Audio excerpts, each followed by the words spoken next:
nih udah debatnya kagak mau, salah sebut pula lagi Asam Sulfat. Ya, saya kira itu bukan slip of tongue ya. Kalau menurut saya memang Dua kali dia? Iya, karena jadi bukan slip of tongue, itu memang pengetahuan yang lemah mengenai bidang itu, gitu kan. Cuma nggak tahu kayaknya. Nggak tahu, tapi dia mencoba masuk ke ruang itu. Asal gitu ngecap ya. apa gimana? Karena kan baru ya mungkin asal dengar gitu kan, asal dengar tapi tidak dia dalami gitu, sehingga dia tidak berpengetahuan jadinya. Berarti nggak ada contekan dulu lah. Nggak ada ya, Nggak ada contekan. ada. Jadi dia tahu yodium pasangannya asam sulfat gitu. Kalau yodium kan nggak jarang dengan asam folat ya, asam folat itu kan, asam folat dengan yodium jarang itu temennya biasanya dengan sebutan lain adalah asam sulfat. Mungkin itu yang dia ada di dalam benaknya gitu. Nah ini kok kondisinya kok kita bisanya negeri kita ini dapat kayak orang kayak gitu, cawapres nih. Iya. Gimana Bang? Ya, dari awal Komentarnya. karbitan. Iya, karbitan. Asal mungut gitu. Ya, itu kritik.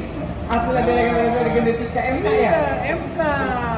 MK itu melakukan proses rekayasa genetika sehingga yang asalnya tidak bisa jadi bisa, asalnya tidak dewasa didewasakan, gitu kan? Itu kan di bawah umur, ya kan? Tapi karena dengan dipaksa dengan jabatan, maka jadi lolos, gitu. Dan itu juga satu keanehan kan menurut saya dalam putusan hukum. Bagaimana 3 mengalahkan 6? Dari mana itu? Yang mendukung dari persyaratan yang Gibran jadi lolos hanya 3 hakim. Itu yaitu Anwar Usman, lalu si Tompul mana ya kan, satu lagi Guntur Hamzah. 3. Sedangkan yang lain yang 4 dissenting opinion ya kan. Yang 2 disebutnya concurring. Tapi concurring itu pro-nya ke dissenting, bukan pro-nya ke yang 3 gitu. Jadi sebetulnya 6 lawan 3. Tapi kok diputus bisa menang yang 3?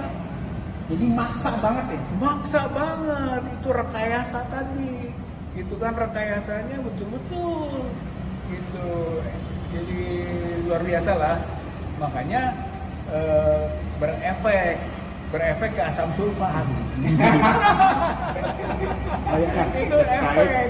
Terkait adanya keputusan MK itu yang 6+3, tapi ada suatu kekuatan balik itu kan, kekuatan besar damainya tangan-tangan politik dalam arti tangan-tangan penguasa.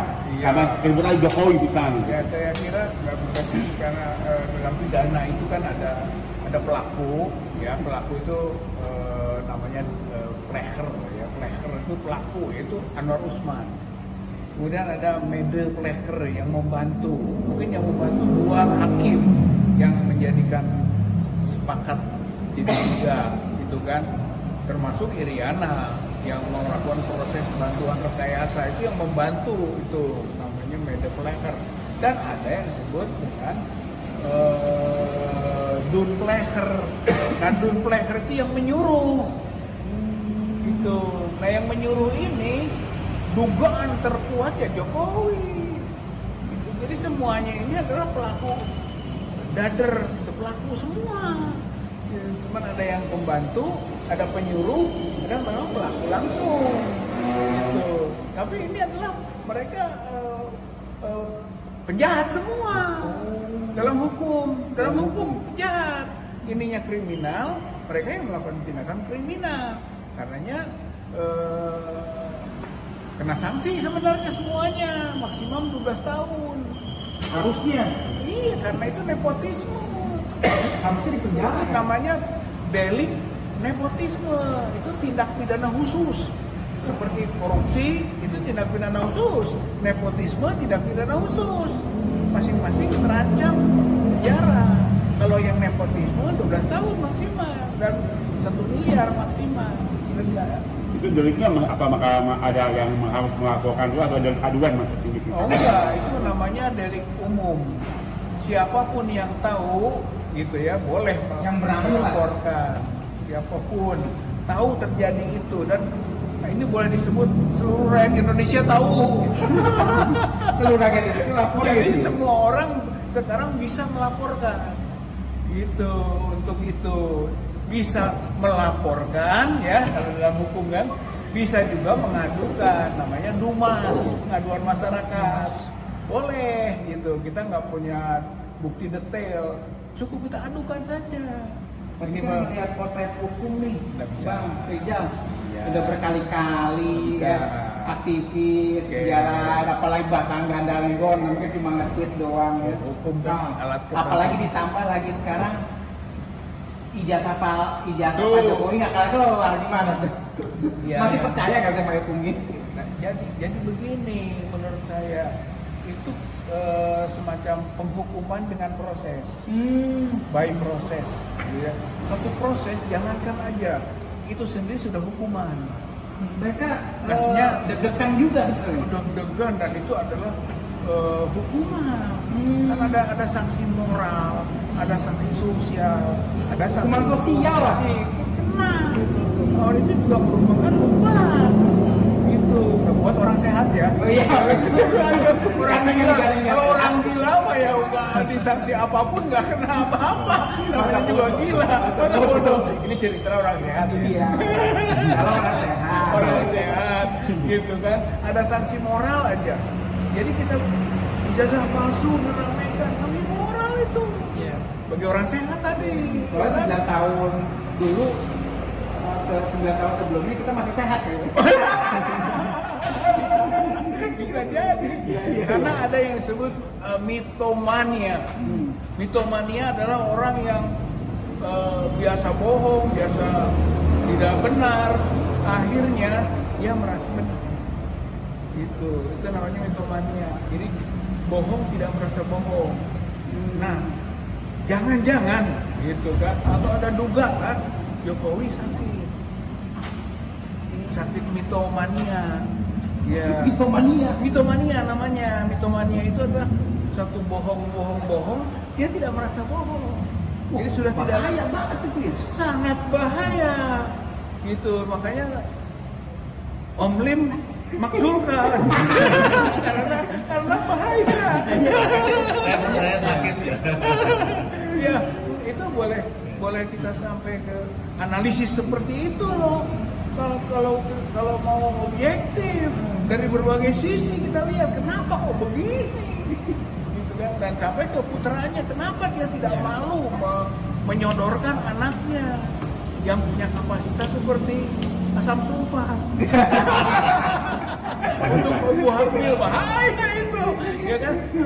Harusnya malu itu, Mungkin ada julukan harusnya baru kan? mengukur diri kan? Tapi sampai sekarang nggak ada rasa malu. Enggak ada rasa malu. Mungkin ada julukan baru buat bapak keponakannya mantan ketua MK, Apa tuh? bocah asam sulfat. Gimana Bang?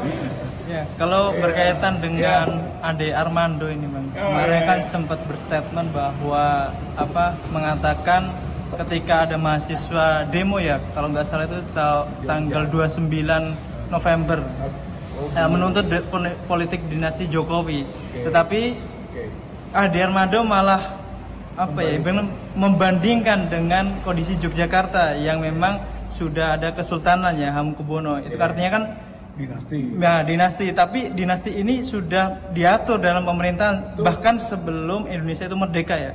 Artinya kan ini tidak kali pertama ya Ade Armando berstatement kontroversial ya. Bagaimana tanggapan Bang Rijal Fadila ya mengenai ini ya? Sedangkan kemarin sudah ada didatangi para pakualaman gitu kan, mendatangi kantornya, dan hingga hari ini juga belum memberikan klarifikasi permohonan secara langsung gitu kan. Ya itu statement yang satu bodoh, Ya. kedua tidak tahu sejarah, yang ketiga melanggar konstitusi. Gitu. Berarti bodohnya itu hampir sama dengan kondisi jadi Senayan digebukin dia ya. Ngapain dia di situ gitu kan? Mungkin karena akibat digebukin jadi